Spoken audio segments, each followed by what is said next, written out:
ഹരേ കൃഷ്ണ. ശ്രീമദ്ഭാഗവതം തൃതീയസ്കന്ധം ത്രയോദശോധ്യായം 29ാമത്തെ ശ്ലോകം വരെ എടുത്തു. ബാക്കിയുള്ള ഭാഗങ്ങൾ നമുക്ക് നോക്കാം. അതുവരെയുള്ള ഭാഗങ്ങൾ ഒന്ന് ചൊല്ലി നോക്കാം. ഓം നമോ ഭഗവതേ വാസുദേവായ. ശ്രീമദ്ഭാഗവതേ തൃതീയസ്കന്ധേ അഥ ത്രയോദശോധ്യായഃ. ശ്രീശുകോവാച നിശമ്യവാചം വദതോ മുനേഃ പുണ്യതമാം നൃപ ഭൂയ പപ്രച്ഛ ഗൗരവ്യോ വാസുദേവ കഥാധൃതഃ. വിദുരവാച സ വൈ സ്വായംഭുവഃ സമ്രാട് പ്രിയ പുത്രസ്വയംഭുവഃ പ്രതിലഭ്യ പ്രിയാം പത്നീം കിം ചകാര തതോ മുനേ. ചരിതം തസ്യ രാജർഷേർ ആദിരാജസ്യ സത്തമ ബ്രൂഹി മേ ശ്രദ്ധധാനായ വിശ്വക്സേനാശ്രയോ ഹ്യസൗ.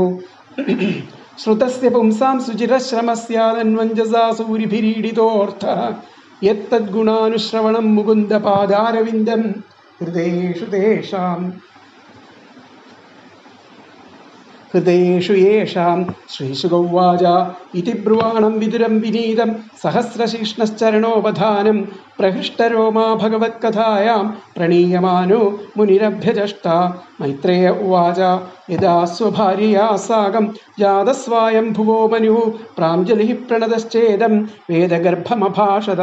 ത്വമേകഃ സർവഭൂതാനാം ജന്മകൃദ്വൃത്തിതഃ പിതാ അഥാപി ന പ്രജാനാം തേ ശുശ്രൂഷാ കേന വാ ഭവേത്. തദ്വിധേഹി നമസ്തുഭ്യം കർമ്മസ്വീഡ്യാത്മശക്തിഷു യത്കൃത്വേഹ യശോ വിശ്വഗ് അമുത്ര ച ഭവേത് ഗതിഃ.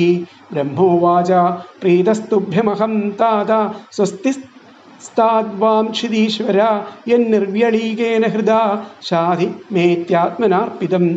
ഏതാവത്യാത്മജൈർവീര കാര്യാഹ്യപചിതിർഗുരൗ ശക്ത്യാ പ്രമത്തൈർഗൃഹ്യേത സാദരം ഗതമത്സരൈഃ. സതമസ്യാം അപത്യാനി സദൃശാന്യാത്മനോ ഗുണൈഃ ഉത്പാദ്യ ശാസധർമ്മേണ ഗാം യജ്ഞൈഃ പുരുഷം യജ. പരം ശുശ്രൂഷണം മഹ്യം സ്യാത് പ്രജാരക്ഷയാ നൃപ ഭഗവാൻസ്തേ പ്രജാഭർത്തുർ ഋഷീകേശോ ന തുഷ്യതി. യേഷാം ന തുഷ്ടോ ഭഗവാൻ യജ്ഞലിംഗോ ജനാർദ്ദനഃ തേഷാം ശ്രമോ ഹ്യപാർത്ഥായ യദാത്മാനാദൃതഃ സ്വയം.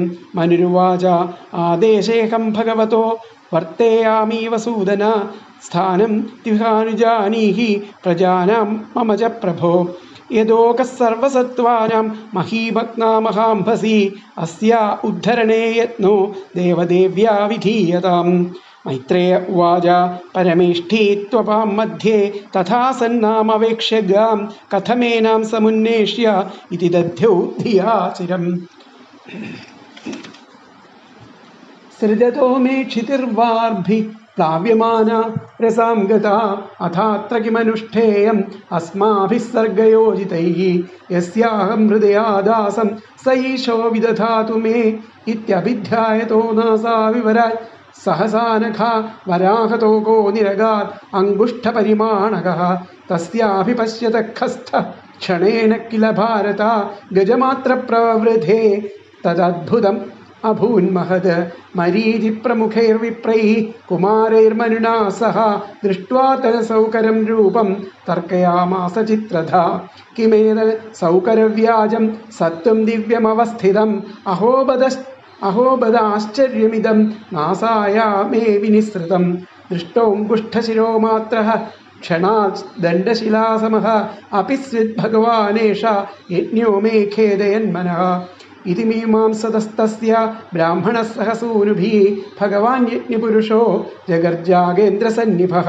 ബ്രഹ്മാണം ഹർഷയാമാസ ഹരിസ്താംശ്ച വിദ്വിജോത്തമാൻ സ്വഗർജിതേന കകുഭഃ പ്രതിസ്വനയതാ വിഭുഃ.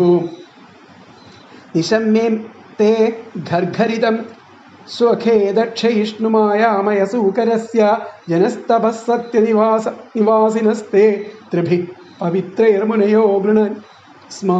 തേഷാം സതാം വേദവിതാനമൂർത്തിർ ബ്രഹ്മാവതാര്യാത്മഗുണാനുവാദം വിനദ്യ ഭൂയോ വിബുധോദയായ ഗജേന്ദ്രലീലോ ജലമാവിവേശ.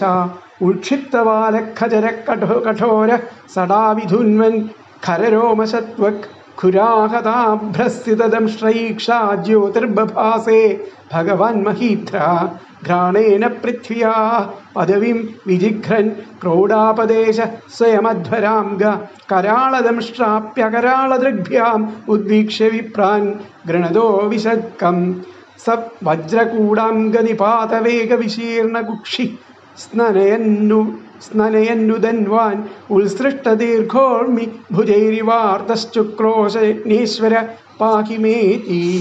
അടുത്തത് 30ാമത് ശ്ലോകം. ഖുരൈഹി ഖുരപ്രൈർ അയം ഖുരൈഹി ഖുരപ്രൈർദരയം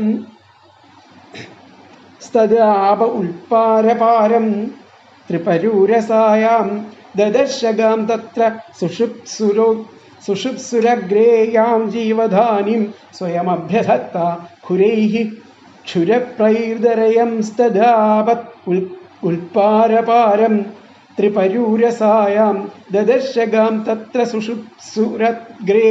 സുഷുപ്സുരഗ്രേ യാം ജീവധാനീം സ്വയമഭ്യധത്ത. നൂടി ചൊല്ലാം. ഖുരൈഹി ക്ഷുരപ്രൈർദരയം സ്തദാപ ഉൽപാരപാരം ത്രിപരൂരസായാം ദദർശഗാം തത്ര സുഷുപ്സുരഗ്രേ യാം ജീവധാനീം സ്വയമഭ്യധത്ത.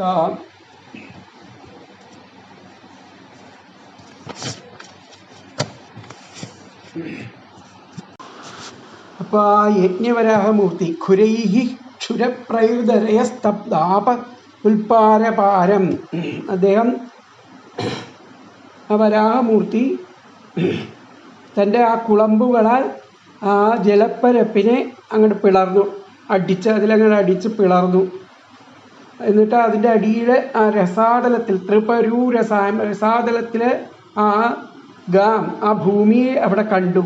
തത്ര സുഷുപ്സുരഗ്രേ, മുമ്പേ അദ്ദേഹം ആ യോഗനിദ്രയിൽ കിടക്കുമ്പോഴും അദ്ദേഹം ആ ഭൂമിയെ എപ്പോഴും സംരക്ഷിച്ചിരുന്നതാണ്. യാം ജീവധാനം, അതായത് ജീവകാലങ്ങൾക്ക് നിവാസസ്ഥാനമായിരിക്കുന്ന ആ ഭൂമിയെ തൻ്റെ സ്വാധീനത്തിൽ വയ്ക്കുകയാണ് ചെയ്തിരുന്നത്. എപ്പോഴും സ്വയം അഭ്യസത്തെ തൻ്റെ സ്വാധീനത്തിൽ വയ്ക്കുകയാണ് ചെയ്തിരുന്നത്. അപ്പോൾ അങ്ങനെയുള്ള ആ ഭൂമിയെ കണ്ടു എന്നാണ് പറഞ്ഞത്. ഖുരൈഹി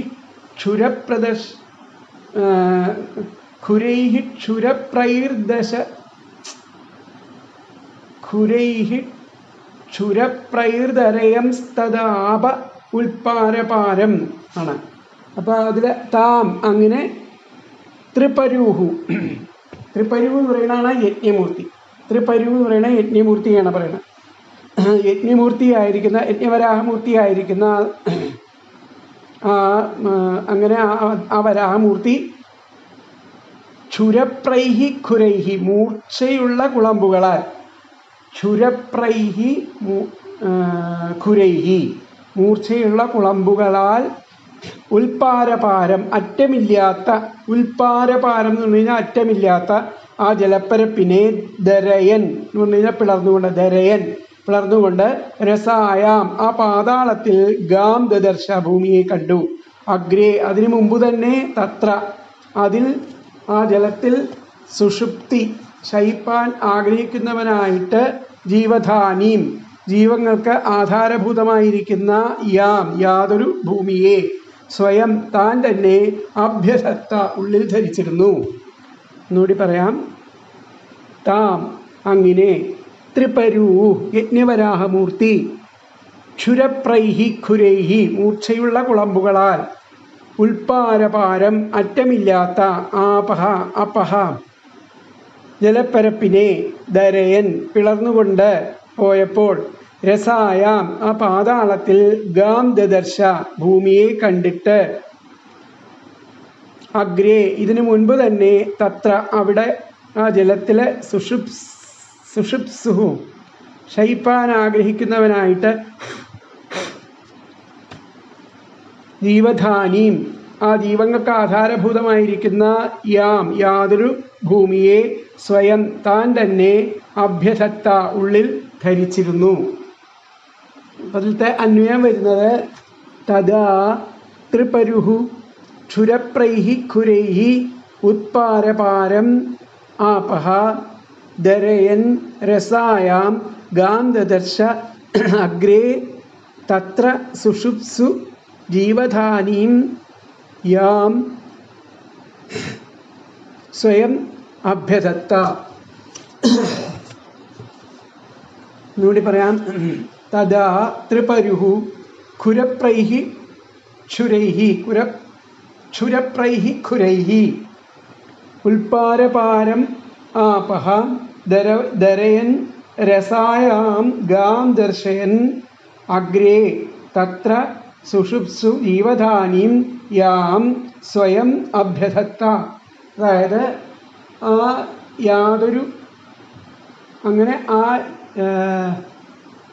യജ്ഞവരാഹമൂർത്തി മൂർച്ചയുള്ള കുളമ്പുകളാൽ അറ്റമില്ലാത്ത ആ ജലപ്പരപ്പിനെ പിളർന്നുകൊണ്ട് പോയപ്പോൾ പാതാളത്തിൽ ആ ഭൂമിയെ കണ്ടു. ഇതിനു മുമ്പ് തന്നെ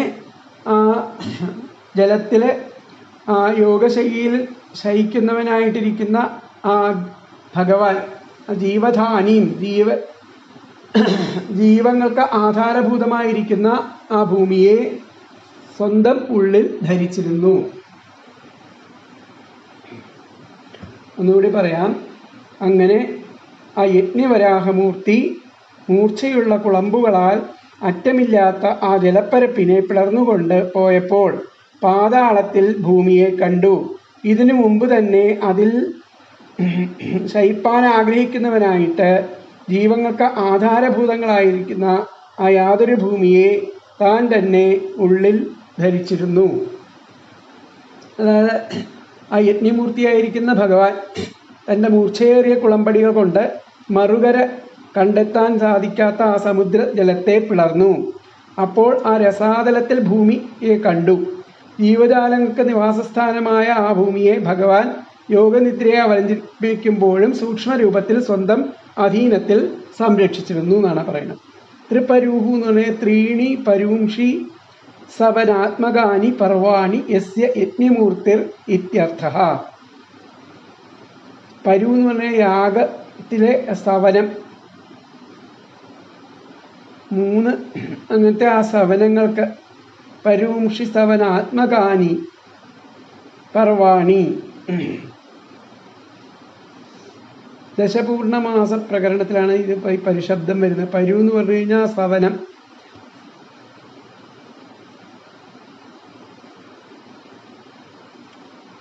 എന്നർത്ഥം. അപ്പം ഇതാണ് ഈ ശ്ലോകത്തിൻ്റെ അർത്ഥമായിട്ട് വരുന്നത്.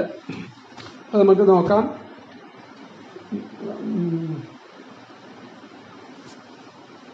ആ യജ്ഞമൂർത്തിയാൽ ഭഗവാൻ ആ മൂർച്ചയുള്ള കുളമ്പുകൾ കൊണ്ട് അന്തമില്ലാത്തതാണെങ്കിലും അടിത്തട്ട് വരെ ആ ജലത്തെ പിളർന്നുകൊണ്ട് ആ രസാതലത്തിൽ ഭൂമിയെ ദർശിച്ചു. മുൻപ് പ്രളയകാലത്തിൽ ജലത്തിൽ ശയിക്കാൻ ആഗ്രഹിച്ച് സർവ്വജീവികളുടെയും ആശ്രയമാകുന്ന ഭൂമിയെ സ്വയം തൻ്റെ ഉദരത്തിൽ ധരിച്ചിരുന്നു എന്നാണ് പറയുന്നത്.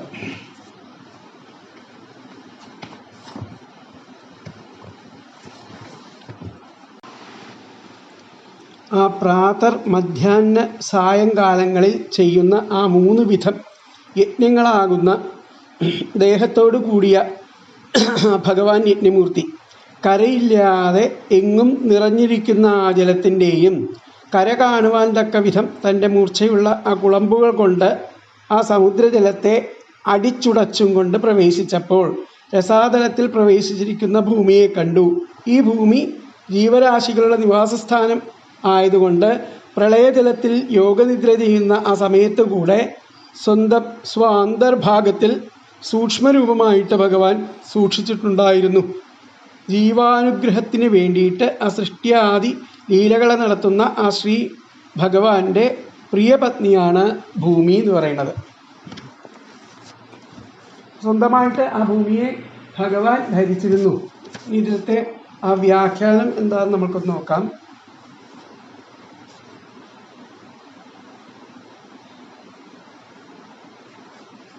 ഇപ്പോൾ വ്യാഖ്യാനത്തിൽ പറയണ വരാഹ, ആ വരാഹമൂർത്തി ഖുരൈസ്തജ്ജലം, ആ കുളമ്പുകൊണ്ട് ആ ജലത്തെ വിദാരയൻ, അതിനെ പിളർന്നിട്ട് രസാതലം മഹീം ദദർശ, ആ രസാതലത്തിൽ ആ ഭൂമിയെ കണ്ടു. വരാഹ ഖുരസ്തൈർജലം വിദാരയൻ രസാതലേ മഹീം ദദർശ. ആ രസാതലത്തിലെ ഭൂമിയെ കണ്ടു എന്നുള്ളതാണ് അതിന് വ്യാഖ്യാനം ആയിട്ട് പറഞ്ഞത്. അപ്പോൾ അടുത്ത ശ്ലോകം നമുക്ക് നോക്കാം.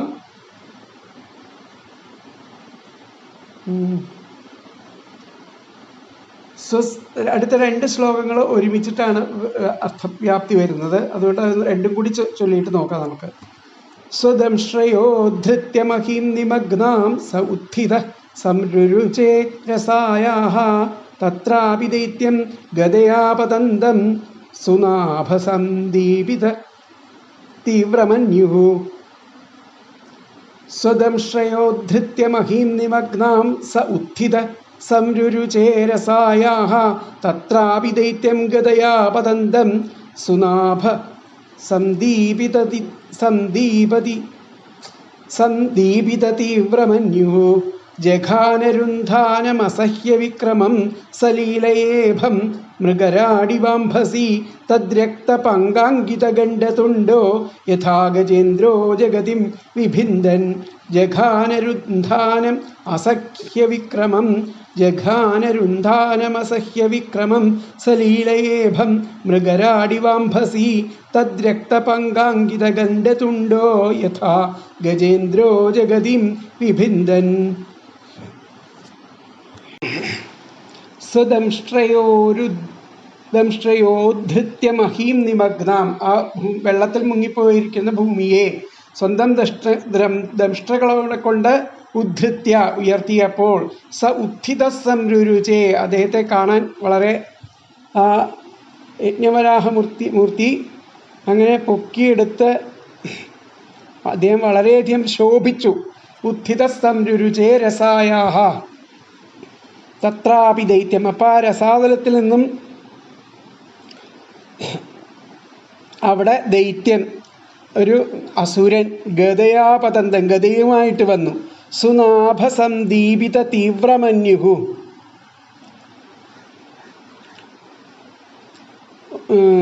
അദ്ദേഹം സുനാഭ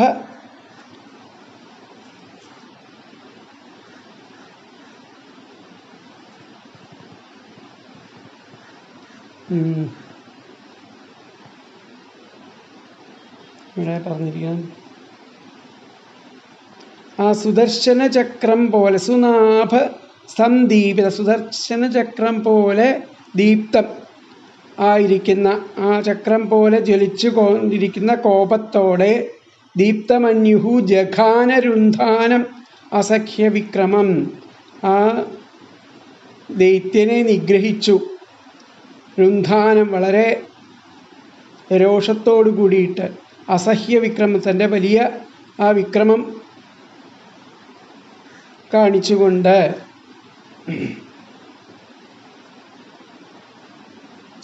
ആ ചെറുത്തു നിൽക്കുന്ന ആ ദൈത്യനെ, അതുപോലെ അസഹ്യവിക്രമം, സഹിക്കവയ്യാത്ത പരാക്രമശാലിയും ആയിരിക്കുന്ന ആ ദൈത്യനെ ജഘാന വധിച്ചു. ലീലയേഭം, ഒരു വിനോദമെന്നോണം, മൃഗരാടിവാംഭസി, എന്താണ്, ആനയെ സിംഹം എന്ന പോലെ അദ്ദേഹം ഹരിച്ചു. എന്നിട്ടോ തദ്രക്ത പങ്കാങ്കിത ഗണ്ഡതുണ്ടോ, ആ അസുരൻ്റെ ആ രക്തം കൊണ്ട് മേലൊക്കെ രക്തവും ഒക്കെ ആയിട്ട് ആ പുരണ്ട കവിളോട് കൂടിയിട്ടും വായോട് കൂടിയിട്ടും, രക്തം കുടിച്ച പോലെ ആ കവിളോട് കൂടിയിട്ടും വായോട് കൂടിയിട്ടും, ഗണ്ഡതുണ്ടോ യഥാ ഗജേന്ദ്രോ ജഗതിം വിഭിന്ദൻ, ആ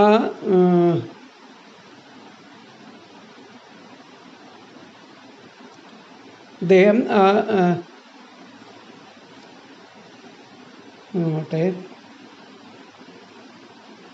ദൈത്യൻ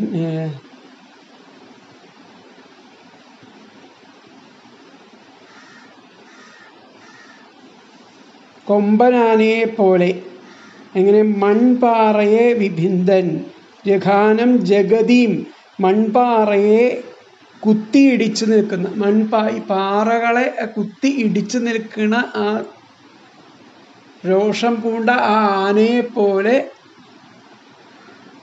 ആ ഭഗവാൻ, ആ വരാഹമൂർത്തി അങ്ങനെ അവിടെ രോഷത്തോട് കൂടിയിട്ട് നിന്നു എന്നുള്ളതാണ് പറയുന്നത്. സ്വദംശ്രയോദ്ധൃത്യ മഹീം നിമഗ്നാം സ ഉത്ഥിത സംരുചേരസായാഹ തത്രാപി ദൈത്യം ഗദയാപതന്തം സുനാഭസന്ദീപിത തീവ്രമന്യുഃ ജഘാനരുന്ധാനമസഹ്യവിക്രമം സലീലയേഭം മൃഗരാടിവാംഭസി തദ്രക്തപങ്കാങ്കിതഗണ്ഡതുണ്ടോ യഥാ ഗജേന്ദ്രോ ജഗതീം വിഭിന്ദൻ. അതിലത്തെ പദങ്ങൾ നോക്കാം നമുക്ക്. സ്വദംശ്രയ സ്വന്തം ആ തേട്ടയാൽ, സഹ ആ വരാഹമൂർത്തി, നിമഗ്നാം ആ വെള്ളത്തിൽ താഴ്ന്നു പോയിരിക്കുന്ന, മഹീം ആ ഭൂമിയെ, രസായാം പാതാളത്തിൽ നിന്നും, ഉദ്ധൃത്യ പൊക്കിയെടുത്ത്, ഉത്ഥിത കയറി നിന്നപ്പോൾ, സംരുചേ അത്യന്തം ശോഭിച്ചു, തത്ര അപി അപ്പോൾ, ഗദയാ ആ ഗദയോടെ, അംഭസി ജലത്തിൽ, ആപതന്തം ഓടിവന്നവനും, രുന്ധാനം ചെറുത്തു നിൽക്കുന്നവനും, അസഹ്യവിക്രമം സഹിക്കവയ്യാത്ര പരാക്രമിയുമായിരിക്കുന്ന ദൈത്യം ആ ദൈത്യനെ, ഹിരണ്യാക്ഷനെ, ഇഭം ആനയെ, മൃഗരാട് സിംഹം ഇവ എന്ന പോലെ, സുനാഭസന്ദീപിത തീവ്രമന്യുഹു സുദർശന ചക്രം പോലെ ജ്വലിതമായ കോപത്തോടെ, ലീലയാ വിനോദമെന്നോണം, ജഘാന നിഗ്രഹിച്ചു, ജഗതിം മൺപാറയെ, വിഭിന്ദൻ കുത്തിയിടിച്ചു നിൽക്കുന്ന, ഗജേന്ദ്ര യഥാ കൊമ്പനാനയെ പോലെ, തദ്രക്തപങ്കാങ്കിത ഗണ്ഡതുണ്ട ആ അസുരന്റെ രക്തപങ്കം പുരണ്ട കവിളോടും വായോടും കൂടി സ്ഥിതനായി. ഒന്നുകൂടി പറയാം. സ്വദംശ്രയ തൻ്റെ ആ തേറ്റയാൽ, സഹ ആ വരാഹമൂർത്തി, നിമഗ്നാം താഴ്ന്നുപോയ, മഹീം ആ ഭൂമിയെ, രസായാം പാതാളത്തിൽ നിന്നും, ഉദ്ധൃത്യ പൊക്കിയെടുത്ത്, ഉത്ഥിത കയറി നിന്നപ്പോൾ, സംരുചേ അത്യന്തം ശോഭിച്ചു, തത്ര അപി അപ്പോൾ, ഗദയാ ഗദയോടെ, അംഭസി ജലത്തിൽ, ആപതന്തം ഓടിവന്നവനും, രുന്ധാനം ചെറുത്തു നിൽക്കുന്നവനും, അസഹ്യവിക്രമം സഹിക്കവയ്യാത്ത പരാക്രമിയുമായ ദൈത്യം ആ ദൈത്യനെ, ഹിരണ്യാക്ഷനെ, ഇഭം ആനയെ, മൃഗരാട് സിംഹം ഇവ എന്ന പോലെ, സുനാഭ സന്ദീപിത തീവ്രമന്യുഹു ആ സുദർശന ചക്രം പോലെ ജ്വലിതമായ കോപത്തോടെ, ലീലയാ വിനോദമെന്നോണം, ജഘാന നിഗ്രഹിച്ചു, ജഗതീം മൺപാറയെ, വിഭിന്ദൻ കുത്തിയിടിച്ചു നിൽക്കുന്ന, ഗജേന്ദ്ര യഥാ കൊമ്പനാനയെ പോലെ, തദ്രക്തപങ്കാങ്കിത ഗണ്ഡതുണ്ട ആ അസുരൻ്റെ രക്തപങ്കം പൂണ്ട കവിളോടും വായോടും കൂടി സ്ഥിതനായി. അതിലത്തെ അന്വയം. സ്വദംഷ്ട്രയാ സഹ നിമഗ്നാം മഹീം രസായാം ഉദ്ധൃത്യ ഉത്ഥിത സംരുചേ തത്ര അപി ഗദയാ അംഭസി ആപതന്തം രുന്ധാനം അസഹ്യവിക്രമം ദൈത്യം ഇഭം മൃഗയാ ഇവ സുനാഭസന്ദീപിത തീവ്രമന്യുഃ ലീലയാ ജഘാന ജഗതീം വിഭിന്ദൻ ഗജേന്ദ്ര യഥാ തദ്രക്തപങ്കാങ്കിതഗണ്ഡതുണ്ട രക്താങ്കിതപങ്കതുണ്ട. ഒന്നുകൂടി പറയാം. സ്വദംഷ്ട്രയാ സഹ നിമഗ്നം മഹീം രസായാം ഉദ്ധൃത്യ ഉത്ഥിതഃ സംരുചേ തത്ര അപി ഗദയാ അംഭസി ആപതന്തം രുന്ധാനം അസഹ്യവിക്രമം ദൈത്യം ഇഭം മൃഗരാട് ഇവ സുനാഭസന്ദീപിത തീവ്രമന്യുഃ ജഘാന ജഗതീം വിഭിന്ദൻ ഗജേന്ദ്ര യഥാ തദ്രക്തപങ്കാങ്കിത ഗണ്ഡതുണ്ട ആണ് അതിൻ്റെ അന്വയം വരുന്നത്. അപ്പോൾ അതിൻ്റെ അന്വയാർത്ഥം വരുന്നത് തൻ്റെ ആ തേറ്റയാൽ സ്വദംശ്രയ തൻ്റെ തേറ്റയാൽ ആ വരാഹമൂർത്തി സഹ വരാഹമൂർത്തി താഴ്ന്നു പോയിരിക്കുന്ന ഭൂമിയെ നിമഗ്നാം മഹീം രസാതലം ഉദ്ധൃത്യ ആ രസാതല പാതാളത്തിൽ നിന്നും പൊക്കിയെടുത്ത് ഉത്ഥിത കയറി നിന്നപ്പോൾ അത്യന്തം ശോഭിച്ചു. സംരുചേ അത്യന്തം ശോഭിച്ചു എന്നുള്ളതാണ് പറയുന്നത്. എന്നിട്ടോ തത്ര അപി അപ്പോൾ ആ ഗതയോടെ ആ ജലത്തിൽ പതിച്ചവനും ഓടി വന്നവനും അവിടെ ഓടി വന്നു ഗതയോട് കൂടിയിട്ട്. അതുപോലെ ചെറുത്തു നിൽക്കുന്നവനും സഹിക്കാൻ പറ്റാത്ത പരാക്രമശാലിയുമായിരിക്കുന്ന ആ ദൈത്യനെ ഹിരണ്യാക്ഷനെ എന്നർത്ഥം. ആനയെ സിംഹം എന്ന പോലെ ആ സുദർശന ചക്രം പോലെ ജ്വലിതമായിരിക്കുന്ന കോപത്തോടെ വിനോദമെന്ന വണ്ണം നിഗ്രഹിച്ചു. എന്നിട്ട് മൺപാറയെ കുത്തിയിടിച്ചു നിൽക്കുന്ന കൊമ്പനാനയെപ്പോലെ ആ അസുരൻ്റെ രക്തപങ്കം പുരണ്ട കവിളോടും വായോടും കൂടി സ്ഥിതനായി.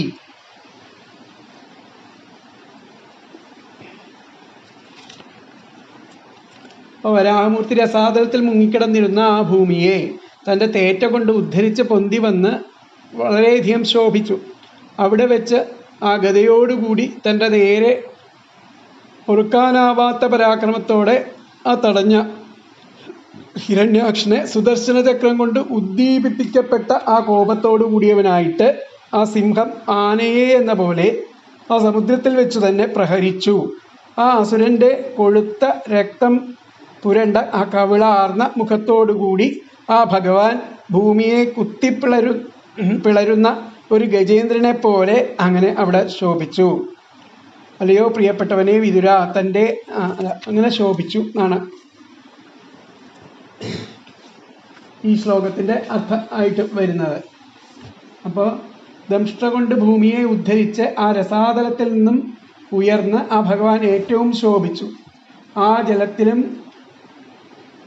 ജലത്തിലും ഗതയോടുകൂടി തൻ്റെ നേർക്ക് വരുന്നവനും അസഹ്യപരാക്രമശാലിയും തന്നെ തടുക്കുന്നവനുമായിരിക്കുന്ന ആ ഹിരണ്യാക്ഷനെ സുദർശന ചക്രത്തിനൊപ്പം ക്രൂരമായ കോപത്തോടെ സിംഹം ആനയെ എന്ന പോലെ ആക്രമിച്ചുകൊണ്ട് അവിടുന്ന് ശോഭിച്ചു.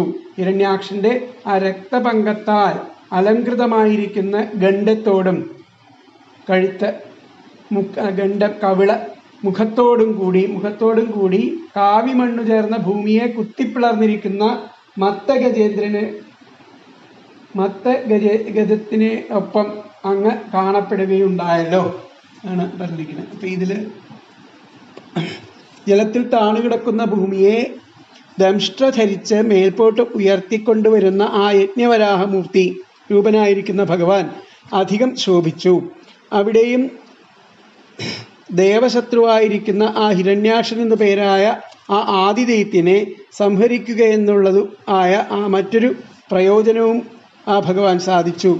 ആ ദൈത്യാധിപൻ രസാതലത്തിൽ പ്രവേശിച്ചിരിക്കുന്ന വരാഹമൂർത്തിയെ കണ്ടപ്പോൾ സ്വന്തം ശത്രുക്കളായിരിക്കുന്ന ദേവന്മാരുടെ കാര്യം സാധിക്കുവാനായിട്ട് അവതരിച്ചിരിക്കുന്ന ആ മഹാവിഷ്ണുവാണെന്ന് ധരിച്ച് ആ അമിത പരാക്രമശാലിയും നേരിട്ട് എതിർക്കുവാൻ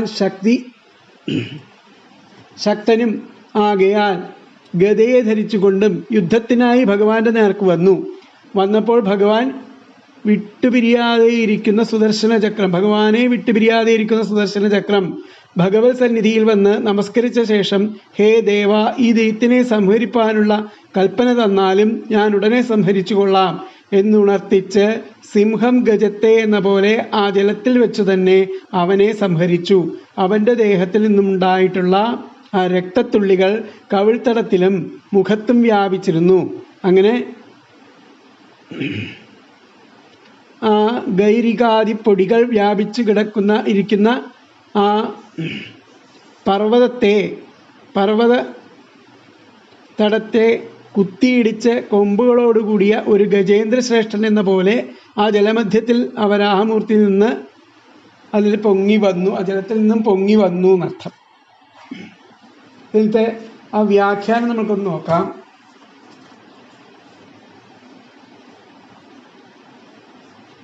ഉത്ഥിത വിദാരേൻ രസാതലം മഹീം ദദർശൻ തദാ നിമഗ്നം മഹീം. അങ്ങനെ ആ വെള്ളത്തിൽ മുങ്ങിക്കിടക്കുന്ന ഭൂമിയെ സ്വദംശ്രയോദ്ധൃത്യ സ്വന്തം ദംശ്രയാൽ ഉദ്ധരിച്ചു.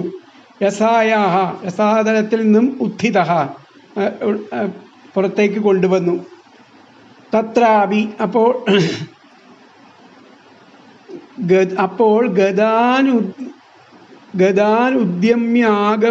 ആഗച്ഛന്തം ആ ഗതയുമായിട്ട് ആ യുദ്ധത്തിനായിട്ട് പുറപ്പെട്ടു വന്നിട്ടുള്ള ആ ദൈത്യനെ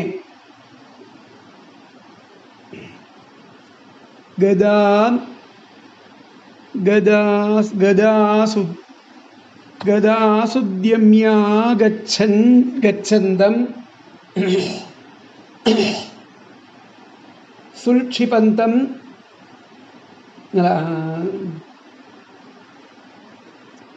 ഗദാസുദ്യമ്യാഗച്ഛന്തം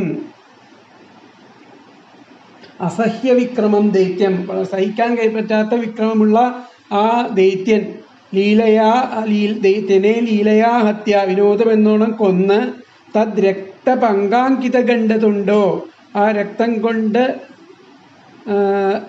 ശോഭിച്ചിരുന്ന കവിൾത്തളത്തോടു കൂടിയിട്ടും മുഖത്തോടു കൂടിയിട്ടും ജലാദൂർധ്വം ജലത്തിൻ്റെ പുറത്തേക്ക് നിർഗത പുറത്തേക്ക് വന്നു ആ വരാമൂർത്തി.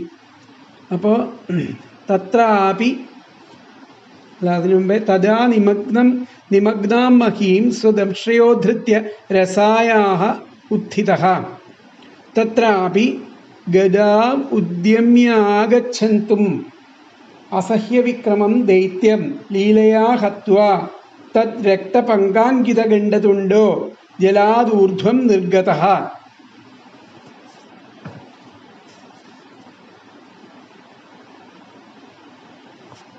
ആണ് ആ ശ്ലോകത്തിൽ പറഞ്ഞിരിക്കുന്നത്. ഇനി അടുത്ത ശ്ലോകം നോക്കാം. 33-ാമത്തെ ശ്ലോകം. തമാലനീലം സിതദന്തകോട്ട്യാ ക്ഷ്മാമുൽക്ഷിപന്തം ഗജലീലയാംഗ പ്രജ്ഞായ ബദ്ധാഞ്ജലയോനുവാഗൈർ വിരിഞ്ചി മുഖ്യ ഉപതസ്ഥുരീശം. തമാലനീലം സിതദന്തകോട്ട്യാ ക്ഷ്മാമുൽക്ഷിപന്തം ഗജലീലയാംഗ പ്രജ്ഞായ ബദ്ധാഞ്ജലയോനുവാഗൈർ വിരിഞ്ചി മുഖ്യ ഉപതസ്ഥുരീശം. അല്ലയോ വിതുര, ആ ആനയെ പോലെയുള്ള ആ ലീലാവിലാസത്തോടെ ആ വെളുത്ത തേറ്റയും ആ അഗ്രഭാഗത്ത് ആ ഭൂമിയെ ഉയർത്തി നിൽക്കുന്നവരും അതുപോലെ ആ തമാല വൃക്ഷത്തിൻ്റെ ആ ഇലയുടേതുപോലെ നീലവർണ്ണം ഉള്ളവനുമായിരിക്കുന്ന ആ ഈശ്വരനെ ഭഗവാനെ തിരിച്ചറിഞ്ഞ ആ ബ്രഹ്മാദിദേവന്മാർ കൂപ്പുകൈകളോടെ ആ വേദസൂക്തങ്ങളാൽ ആ അദ്ദേഹത്തെ സ്തുതിച്ചു എന്നുള്ളതാണ് പറയുന്നത്. തമാലനീലം എന്ന് പറഞ്ഞു കഴിഞ്ഞിട്ടുണ്ടെങ്കിൽ തമാല വൃക്ഷത്തിൻ്റെ ഇലയുടേതുപോലെ നീലവർണ്ണം ഉള്ളവനായിട്ടുള്ള നീലം സിതദന്തകോട്ട്യ ആ വെളുത്ത തേറ്റയോട് കൂടിയിട്ട് ക്ഷ്മാമുൽക്ഷിപന്തം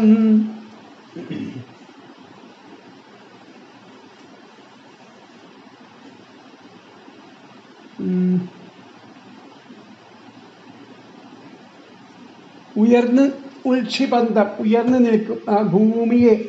ക്ഷ്മാ ഉൽക്ഷിപന്തം ഭൂമിയെ ഉയർത്തിപ്പിടിച്ച് നിൽക്കുന്നവനും ഗജലീലയാംഗ ആ എന്താണ്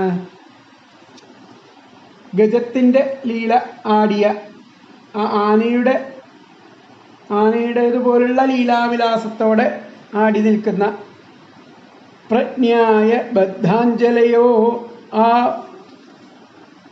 അദ്ദേഹത്തെ കണ്ടിട്ട് ആ യജ്ഞവരാഹമൂർത്തിയാണെന്ന് മനസ്സിലായ എന്താണ് ആര് ബദ്ധാഞ്ജലയോഹ അദ്ദേഹത്തെ എല്ലാവരും കൂടി കൈകൾ കൂപ്പിക്കൊണ്ട് ആനുവാകൈർ വിരിഞ്ചി ആ ബ്രഹ്മാദിമുഖ്യന്മാരെ വേദസ്തുതികളാൽ അദ്ദേഹത്തെ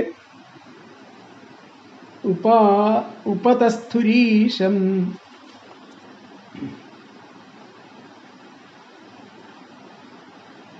സ്തുതിച്ചു. അദ്ദേഹത്തെ ആ വേദസൂക്തങ്ങളാൽ സ്തുതിച്ചു എന്നുള്ളതാണ് അവിടെ പറയുന്നത്. അപ്പോൾ ആദ്യത്തെ പദങ്ങൾ നോക്കാം. ഹേ അംഗ, അല്ലയോ വിതുര, ഗജലീലയ ആനയെപ്പോലെയുള്ള ലീലാവിലാസത്തോടെ സിതദന്തഗോട്യ വെളുത്ത തേറ്റയുടെ അഗ്രഭാഗത്താൽ ക്ഷ്മാം ഭൂമിയെ ഉൾക്ഷിപന്തം ഉയർത്തി നിൽക്കുന്നവനും ഭൂമിയെ ഉയർത്തി നിൽക്കുന്നവനും തമാലനീലം തമാലവൃക്ഷത്തിന്റെ ഇലയുടേതുപോലുള്ള നീലവർണ്ണമുള്ളവനുമായിരിക്കുന്ന ഈശം ആ ഭഗവാനെ പ്രജ്ഞായ തിരിച്ചറിഞ്ഞ വിരിഞ്ചിമുഖ്യാഹ ആ ബ്രഹ്മാദിദേവതകൾ ബദ്ധാഞ്ജലയ കൂപ്പുകൈകളോടെ അനുവാകൈഹി വേദസൂക്തങ്ങളാൽ ഉപതസ്ഥൂ സ്തുതിച്ചു.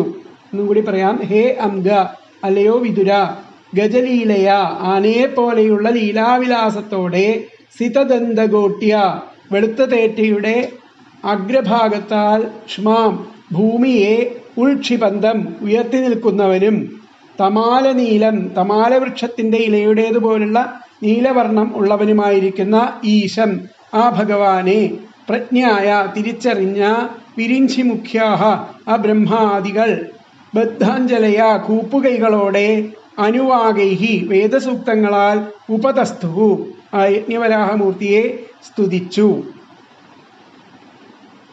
അന്നത്തെ അന്വയം. ഹേ അംഗ ഗജലീലയ സിതദന്തകോട്യ ക്ഷ്മാം ഉൾക്ഷിപന്തം തമാലനീലം ഈശം പ്രജ്ഞാഃ വിരിഞ്ചിമുഖ്യാഃ ബദ്ധാഞ്ജലയഃ അനുവാകൈഃ ഉപതസ്ഥുഃ. എന്നൂടി പറയാം.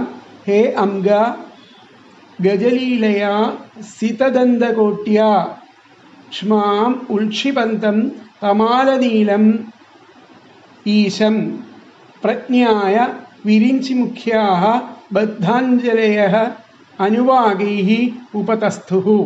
അല്ലയോ വിതുര, ആനയെപ്പോലെയുള്ള ലീലാവിലാസത്തോടെ വെളുത്ത തേറ്റയുടെ അഗ്രഭാഗത്തിൽ ഭൂമിയെ ഉയർത്തി നിൽക്കുന്നവനും തമാലവൃക്ഷത്തിൻ്റെ ഇലയുടേതുപോലെ നീലവർണ്ണമുള്ളവനുമായ ആ ഭഗവാനെ തിരിച്ചറിഞ്ഞ ആ ബ്രഹ്മാദികൾ കൂപ്പുകൈകളോടെ വേദസൂക്തങ്ങളാൽ സ്തുതിച്ചു. ഒന്നും കൂടി പറയാം. അല്ലയോ വിതുര, ആനയെപ്പോലെയുള്ള ലീലാവിലാസത്തോടെ വെളുത്ത തേറ്റയുടെ അഗ്രത്താൽ ആ ഭൂമിയെ ഉയർത്തിപ്പിടിക്കുന്നവനും തമാല വൃക്ഷത്തിൻ്റെ ഇലയുടേതുപോലുള്ള നീലവർണ്ണമുള്ളവനുമായിരിക്കുന്ന ആ ഈശ്വരനെ ഭഗവാനെ തിരിച്ചറിഞ്ഞ ആ ബ്രഹ്മാദികൾ കൂപ്പുകൈകളോടെ വേദസൂക്തങ്ങളാൽ അദ്ദേഹത്തെ സ്തുതിച്ചു. വരാഹമൂർത്തി രസാതലത്തിൽ മുങ്ങിക്കിടന്നിരുന്ന ആ ഭൂമിയെ തൻ്റെ തേറ്റ കൊണ്ട് ഉദ്ധരിച്ച് പൊന്തി വന്ന് ശോഭിച്ചു.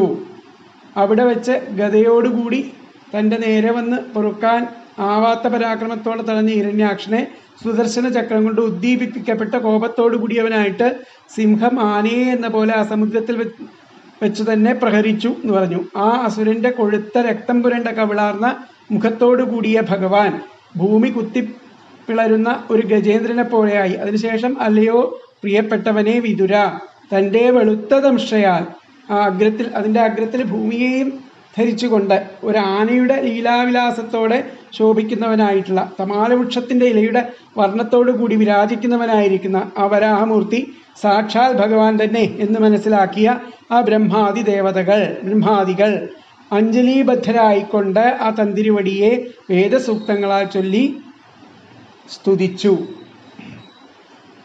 എന്നുള്ളതാണ് പറയുന്നത്. അംഗ ഗജേന്ദ്രഗാമിയും ലീലയാ ഭൂമിയെ ഉദ്ധരിക്കുന്നവനും തമാലനീലനുമായിരിക്കുന്ന അങ്ങയെ കണ്ട് ആ ബ്രഹ്മാവ് മുതലായിട്ടുള്ള മഹർഷിമാർ തൊഴു കൈകൾ കൊണ്ട് വൈദിക സൂക്തം തുല്യമായിരിക്കുന്ന വാക്കുകളാൽ അങ്ങയെ സ്തുതിച്ചു.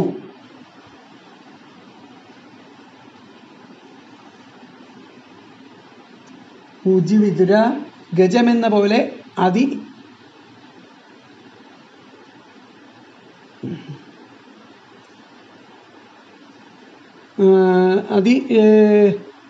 ശൂദ്രമായ ദംഷ്ട്രാഗ്രത്തിൽ ഭൂമിയെ ധരിച്ചുകൊണ്ട് ആ ജലത്തിൽ നിന്നും മേൽപോട്ടുയർന്നു വരുന്നത് തമാലം പോലെ നീലനിറമുള്ള ആ ഈശ്വരൻ തന്നെ എന്നറിഞ്ഞ ബ്രഹ്മാവ് തുടങ്ങിയുള്ള ദേവന്മാർ സൂക്തങ്ങൾ കൊണ്ട് ആ ഭഗവാനെ സ്തോത്രം ചെയ്തു. ഇതിലത്തെ വ്യാഖ്യാനം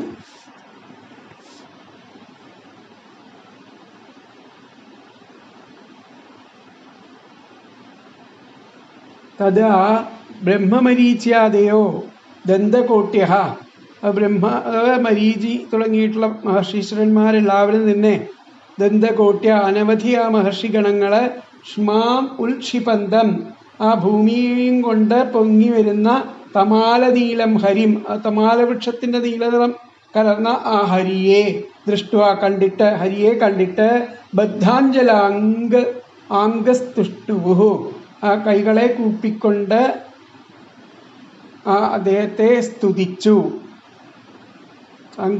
വേദ സൂക്തങ്ങളാൽ സ്തുതിച്ചു. ബ്രഹ്മമരീച്യാദയോ ദന്തകോട്യ ക്ഷ്മാം ഉൽക്ഷിപന്തം തമാലനീലം ഹരിം ദൃഷ്ട്വാ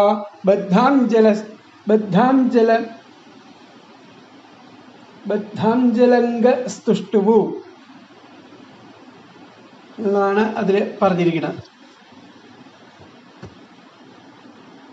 അപ്പം അടുത്തത് 34-ാമത്തെ ശ്ലോകം. അതായത് ആ ഋഷീശ്വരന്മാരെ എങ്ങനെയാണ് സ്തുതിച്ചത് എന്ന് വെച്ചാൽ പറയുകയാണ് അവിടെ. ജിതം ജിതം തേ ജിതയജ്ഞഭാവനത്രയീം തനും സ്വാം പരിധുൻവതേ നമഃ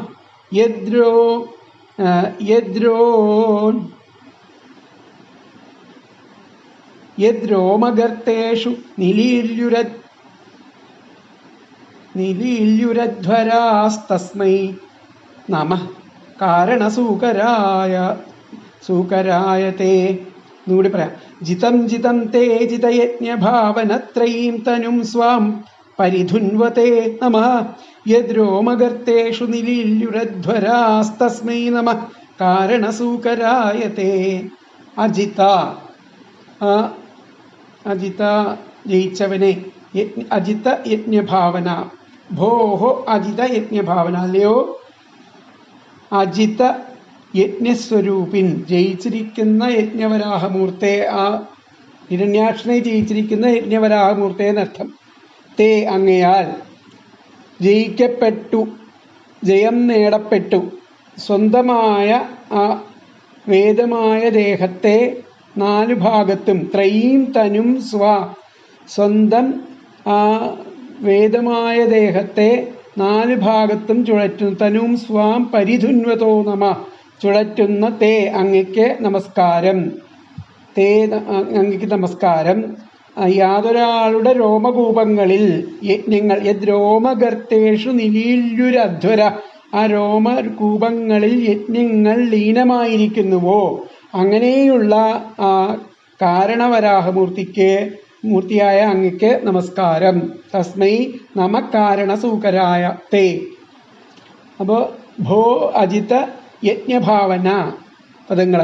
അല്ലയോ അജിത യജ്ഞസ്വരൂപിൻ, തേ അങ്ങയാൽ, ജിതം ജിതം ജയിക്കപ്പെട്ടു, ജയം നേടപ്പെട്ടു, സ്വാം സ്വന്തമായ, ത്രയീം തനും വേദമയമായ ദേഹത്തെ,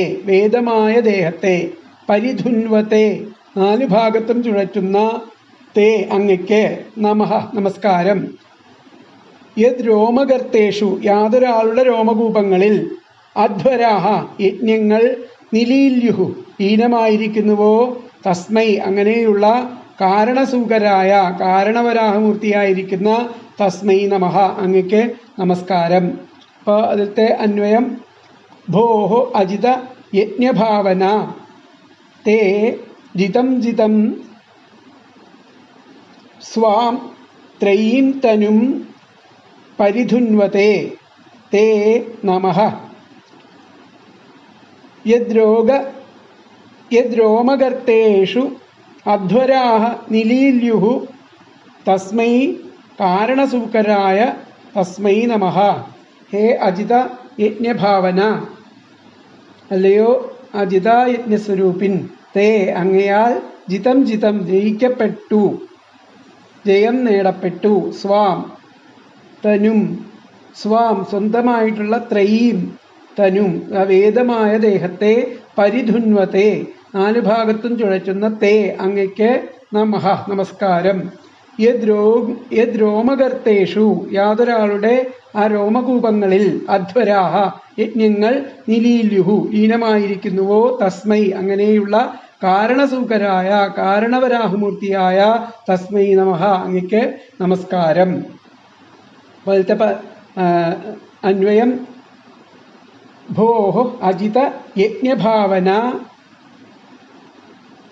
തേ ജിതം ജിതം സ്വാം ത്രയീം തനും പരിധുന്വതേ തേ നമഃ. യദ്രോമഗർത്തേഷു അധ്വരഃ നിലീല്യുഃ തസ്മൈ കാരണസൂകരായ തസ്മൈ നമഃ. ഒന്നും കൂടി പറയാം. ഭോഃ അജിത യജ്ഞഭാവന തേ ജിതം ജിതം സ്വാം ത്രയീം തനും പരിധുന്വതേ തേ നമഃ. യദ്രോമഗർത്തേഷു അധ്വരാഃ നിലീല്യുഃ തസ്മൈ കാരണസൂകരായ തസ്മൈ നമഃ. അപ്പോൾ അലയോ അജിത യജ്ഞസ്വരൂപിൻ, അങ്ങയാൽ ജയിക്കപ്പെട്ടു, ജയം നേടപ്പെട്ടു. അസന്തമായ അവേദമായ ദേഹത്തെ 4 ഭാഗത്തും ചുഴറ്റുന്ന അങ്ങയ്ക്ക് നമസ്കാരം. യാതൊരാളുടെ രോമകൂപങ്ങളിൽ യജ്ഞങ്ങൾ ലീനമായിരിക്കുന്നുവോ അങ്ങനെയുള്ള കാരണവരാഹമൂർത്തിയായ അങ്ങയ്ക്ക് നമസ്കാരം. എന്നുകൂടി പറയാം. ഹേ അജിത യജ്ഞഭാവൻ, അല്ലയോ അജിത യജ്ഞസ്വരൂപിൻ, അങ്ങയാൽ ജയിക്കപ്പെട്ടു, ജയം നേടപ്പെട്ടു. സ്വന്തമായ അവേദമായ ദേഹത്തെ 4 ഭാഗത്തും ചുഴറ്റുന്ന അങ്ങയ്ക്ക് നമസ്കാരം. യാതൊരാളുടെ രോമകൂപങ്ങളിൽ യജ്ഞങ്ങൾ ലീനമായിരിക്കുന്നുവോ അങ്ങനെയുള്ള കാരണവരാഹമൂർത്തിയായ അങ്ങയ്ക്ക് നമസ്കാരം.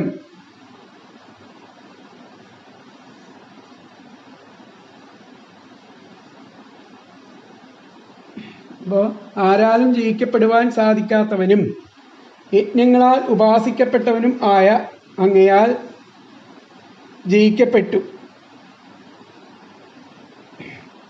ഹിരണ്യാക്ഷന് അങ്ങയെ ജയിക്കാൻ കഴിഞ്ഞില്ല. അങ്ങുന്ന ആ അസുരനെ ജയിച്ചു. ഭൂമി ഉദ്ധരിക്കുന്നതിലും ജയിച്ചു. വേദങ്ങളാകുന്ന ആ ശരീരത്തെ 4 പാടും ചലിപ്പിക്കുന്ന അങ്ങയ്ക്ക് നമസ്കാരം.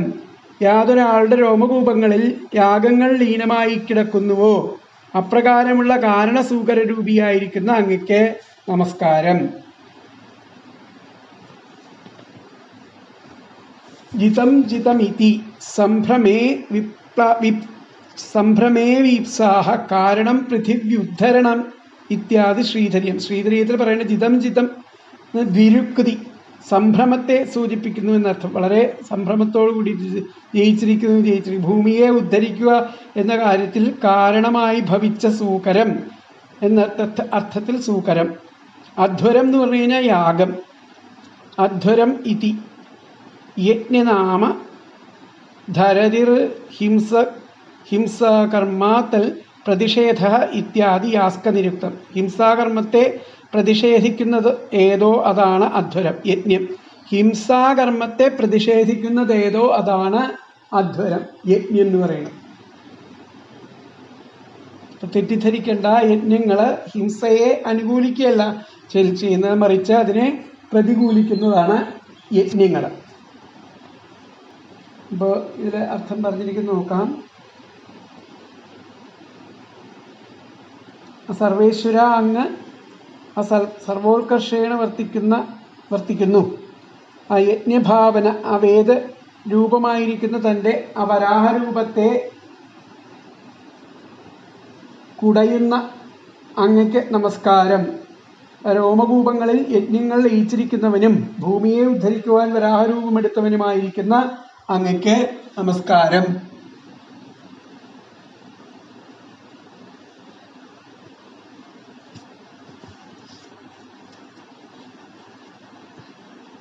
ഋഷികൾ പറഞ്ഞു, ആരാലും ജയിക്കപ്പെടാതെയും എപ്പോഴും ജയിച്ചുകൊണ്ടും ഇരിക്കുന്ന ആ യജ്ഞമൂർത്തെ വേദമാകുന്ന രൂപത്തെ ചലിപ്പിച്ചുകൊണ്ട് ഞങ്ങളെ അനുഗ്രഹിക്കുന്ന അങ്ങയെ ഞങ്ങൾ നമസ്കരിക്കുന്നു. യാഗങ്ങൾ യാതൊരുവന്റെ രോമകൂപങ്ങളിൽ അടങ്ങിയിരിക്കുന്നുവോ ആ കാര്യാർത്ഥം ആ സൂകരരൂപം ധരിച്ചിരിക്കുന്ന ആ നിന്ദ്രിവടിക്ക് ആയിക്കൊണ്ട് നമസ്കാരം. ഇതാണ് ആ ശ്ലോകത്തിൽ പറഞ്ഞിരിക്കുന്നത്. അപ്പം അടുത്ത ശ്ലോകം അടുത്ത ക്ലാസ്സിലെടുക്കാം. അപ്പം അതുവരെയുള്ള പാഠങ്ങൾ നിങ്ങൾ വായിച്ചു നോക്കുക, നല്ലപോലെ മനസ്സിലാക്കുക. ഹരേ കൃഷ്ണ. 34-ാമത്തെ ശ്ലോകം വരെ എടുത്തു. 30 to 34 4 ശ്ലോകമേ ആയുള്ളൂ.